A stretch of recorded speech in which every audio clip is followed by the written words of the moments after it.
सन 1100 में कर्नाटक के उदूतड़ी नाम के एक छोटे से गांव में महादेवी नाम की एक युवती रहती थी। वो बाकी बच्चों जैसी नहीं थी। जब बच्चे खेलते थे और राजा रानियों की कहानियां सुनते थे, महादेवी का दिल किसी और ने जीत लिया था। उनकी दुनिया भगवान शिव के इर्द गिर्द घूमती थी। उनके लिए शिव जी सिर्फ मंदिर में एक पत्थर की मूर्ति नहीं थे, वे एक जीते जागते व्यक्ति थे। उन्होंने शिव जी को मल्लिकार्जुन कहा, सुंदर भगवान, चमेली जैसे सफेद। यह नाम सिर्फ एक शब्द नहीं था, यह एक भाव था, एक गहरा रिश्ता जिसने उनके पूरे अस्तित्व को भर दिया था। वो घंटों बैठकर वचनों के नाम से जानी जाने वाली पोएम्स लिखती थीं। ये सिर्फ पोएम्स नहीं थीं, ये उनके भगवान को लिखे प्रेम पत्र थे। इन पोएम्स में उन्होंने अपनी आत्मा उंडेल दी, अपनी बातों, अपने सवाल, अपना गहरे विश्वास। उन्होंने शिव जी को सरसराहट करते पत्तों में देखा, बहती नदी में, विशाल खुले आकाश में। वह उनकी दोस्त थीं, उनके मार्गदर्शक थे। शिव ही उनके लिए सत्य थे।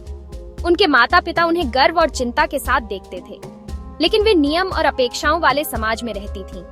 एक लड़की को घर के काम सीखने होते थे, शादी के लिए तैयार होना होता था, एक फैमिली बनानी होती थी। महादेवी ने हालांकि एक अलग रास्ता चुना। उनका रास्ता आध्यात्मिकता था, एक ऐसा रास्ता जिस पर उस समय की महिलाएं कम चलती थीं। वो अपने दिल की बात मानकर पहले से ही समाज को चैलेंज कर रही थी। शिव के लिए उनका प्यार इतना संपूर्ण था कि रोजमर्रा की दुनिया एक दूर के सपने जैसी लगती थी। जहाँ बाकी लड़कियों को गहने, नए कपड़े, गांव के मेले में इंटरेस्ट था, वहीं महादेवी के खजाने उसकी पोएम्स थीं। वो एक अलग मिलन की तैयारी कर रही थी, नियमों से परे एक अद्भुत यात्रा की। उन्हें नहीं पता था कि उसकी यह भक्ति एक अल्टीमेट टेस्ट पर रखी जाएगी, जिससे उसे एक ऐसा चॉइस लेना पड़ेगा जो उसके जीवन को हमेशा के लिए बदल कर रख देगा। जैसे जैसे महादेवी बड़ी होती गई, उनकी फेम लोकल राजा कौशिका के कानों तक पहुंच गई।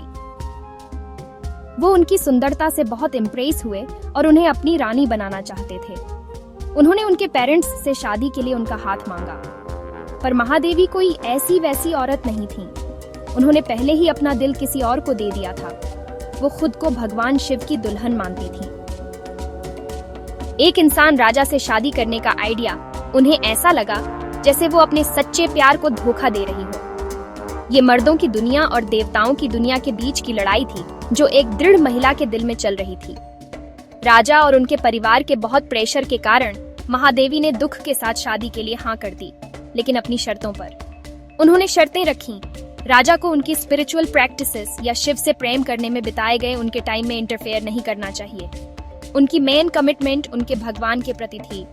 एक रानी के रूप में उनका जीवन सेकेंडरी होगा।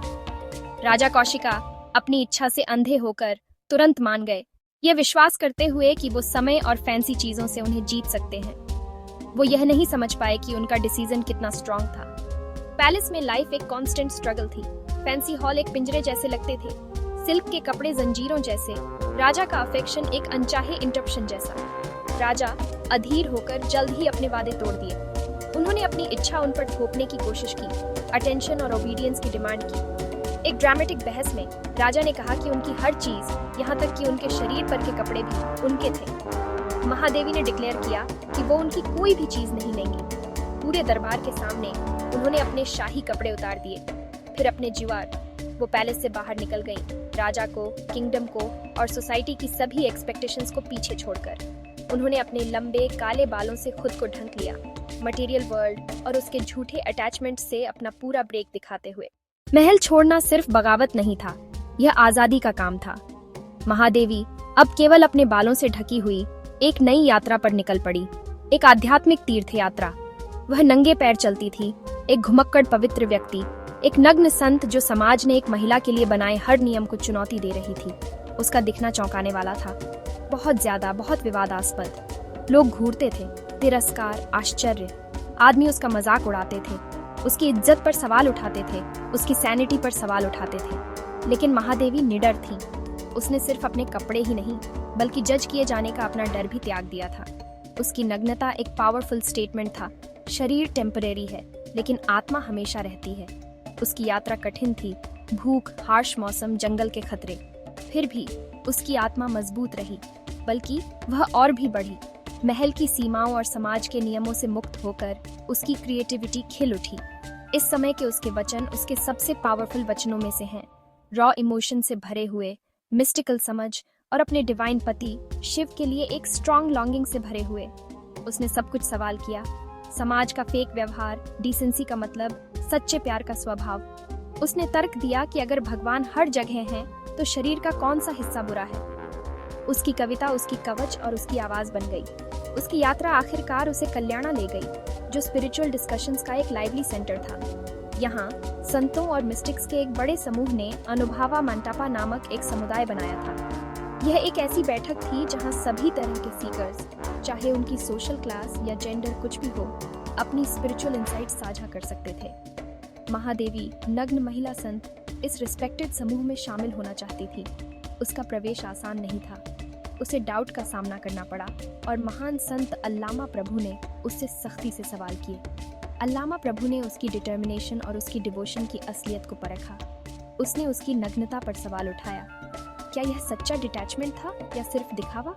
महादेवी ने उसके तेज क्वेश्चंसों का जवाब और भी तेज विजडम और गहरी ह्यूमिलिटी से दिया। उसने समझाया कि शिव के प्रति उसका प्यार इतना ऑल कंज्यूमिंग था कि उसने शर्म और वर्ल्डली आइडेंटिटी की सारी भावना को जला दिया था।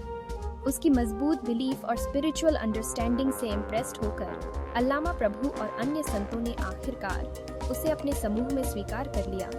उसे एक सच्चा मास्टर मानते हुए और उसे अक्का या बड़ी बहन कहकर बुलाया, जो बहुत इज्जत का टाइटल है। अनुभव मंडप के अंदर महादेवी अक्का की आवाज चमक उठी। उन्होंने अपने समय के सबसे तेज दिमाग वाले लोगों के साथ गहरे फिलोसॉफिकल डिबेट्स में हिस्सा लिया, अपनी बात रखी और अक्सर उनसे बेहतर प्रदर्शन किया। वह महिलाओं की स्पिरिचुअल फ्रीडम की एक मजबूत सपोर्टर बन गईं। ऐसे समय में जब महिलाओं को ज्यादातर घर तक ही सीमित रखा जाता था, अक्का ने दिखाया कि भगवान तक पहुंचने का रास्ता सबके लिए खुला है। एक महिला का शरीर आत्मज्ञान प्राप्त करने में कोई बाधा नहीं था।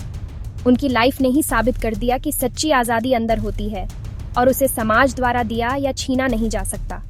उनकी विरासत उनके वचन में जिंदा है, जो उन्होंने अपने पीछे छोड़ी। ये कविताएं कन्नड़ साहित्य और वीरशैव भक्ति ट्रेडिशन के लिए बहुत इंपॉर्टेंट हैं। वे बहुत पर्सनल हैं, फिर भी हर कोई उनसे रिलेट कर सकता है। बिछड़ने का दर्द, एक होने की खुशी, दुनियावी अटैचमेंट से फ्रस्ट्रेशन, दिव्य कृपा की पक्की उम्मीद। उनकी कविता सीधी, ईमानदार और बहुत ही सिंपल है।